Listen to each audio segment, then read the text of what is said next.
श्री गणेशाय नमः। हर हर महादेव। सर्व मंगले मांगले शिवे सर्वा साधके शरणे त्र्यंबके गौरी नारायणी नमो स्तुते। जय माता की दोस्तों, आज हम जानते हैं कि नवरात्रि में माता की स्तुति किस प्रकार से करें और दुर्गा सप्तशती का किस प्रकार से किस नियम के साथ हम पाठ करें। तो सबसे पहले हम माता का आसन पूजा जो भी करते हैं, कलश स्थापना जो भी करने के बाद माता की पुस्तक लें। माता की पुस्तक को लाल वस्त्र में धारण करें और लकड़ी के स्टैंड पर रखें। ठीक है, पुस्तक को तिलक लगाएं। तिलक लगाने के बाद नारायण मंत्र की 108 बार माला करें। नारायण मंत्र होगा ओम एम ह्रीम क्लीम चामुंडाय विचे।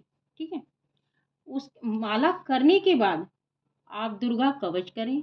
दुर्गा कवच करने के बाद अर्गला कर लें। अर्गला पढ़ने के बाद कीलक पढ़ें। कीलक पढ़ने के बाद पहले दिन पहला अध्याय पढ़ें।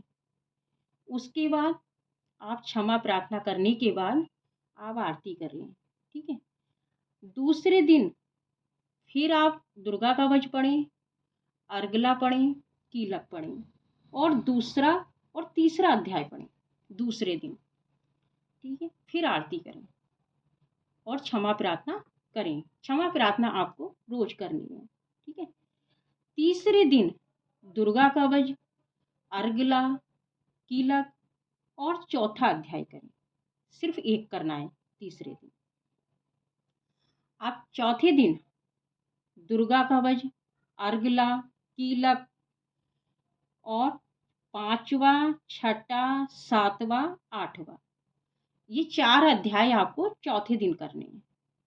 फिर क्षमा प्रार्थना करने के बाद आरती करनी। ठीक है, अब 5वें दिन का क्रम दुर्गा कवच, अर्गला, कीलक, फिर आप 9वां और 10वां अध्याय पढ़ेंगे। ठीक है, और क्षमा प्रार्थना करने के बाद आरती करनी। छठे दिन आप केवल 11वां अध्याय पढ़ेंगे। तो 11वां अध्याय उससे पहले कवच, अर्गला, कीलक और 11वां अध्याय एक अध्याय पढ़ेंगे केवल छठे दिन। फिर 7वें दिन कवच, अर्गला, कीलक, 12वां और 13वां अध्याय करेंगे। 13 अध्याय हो गए आपके। फिर आप नारायण मंत्र की माला फिर करेंगे 13 अध्याय होने के बाद, क्योंकि कहते हैं कि इसको शंकर भगवान ने कीलक कर दिया है। कीलक का मतलब लॉक कर दिया है। तो हमने प्रथम दिन पाठ शुरू किया, नारायण मंत्र की माला करी। अब हमारे 13 अध्याय पूरे हो गए, तो हमें 108 बार नारायण मंत्र ओम एम ह्रीम क्लीम चामुंडाय विचे की माला फिर करनी है। तो ये फिर से लॉक हो गया। तो 13 अध्याय हो गए। अब आप 7वें दिन अथ देवी सूक्त पढ़ें और तीनों रहस्य पढ़ें। प्राधानिक रहस्य, वैकृतिक रहस्य और मूर्ति रहस्य। लेकिन इस पाठ का ये जरूर ध्यान रखें कि कोई भी मतलब बेमन से ना पढ़े, श्रद्धा के साथ पढ़े। माता ने स्वयं कहा है कि किसी भी हाल में श्रद्धा भाव से जो भी पढ़ेगा मैं उसे स्वीकार कर लूंगी। तो इसलिए इन 13 अध्यायों को बड़े ही ध्यान से और बड़ी ही श्रद्धा के साथ ये पाठ करें। उसके बाद यदि आप ये 13 अध्याय कर लेते हैं, फिर क्षमा प्रार्थना करने के बाद माता से पुस्तक को उसी प्रकार से बंद करके लाल कपड़े में लपेट के रख दें।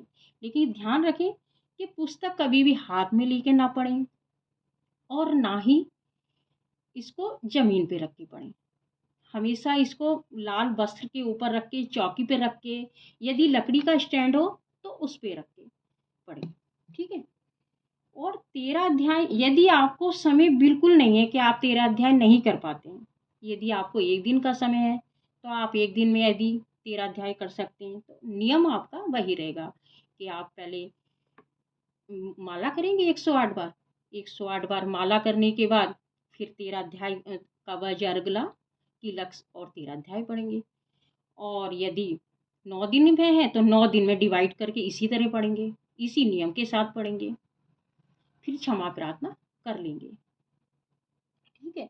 यदि आपको बिल्कुल समय ना है और माता के व्रत रख रहे हैं, तो माता के व्रत रखने के साथ ही आप किस तरह से और भी किस तरह से सरल विधि से आप कुछ क्या पढ़ सकते हैं।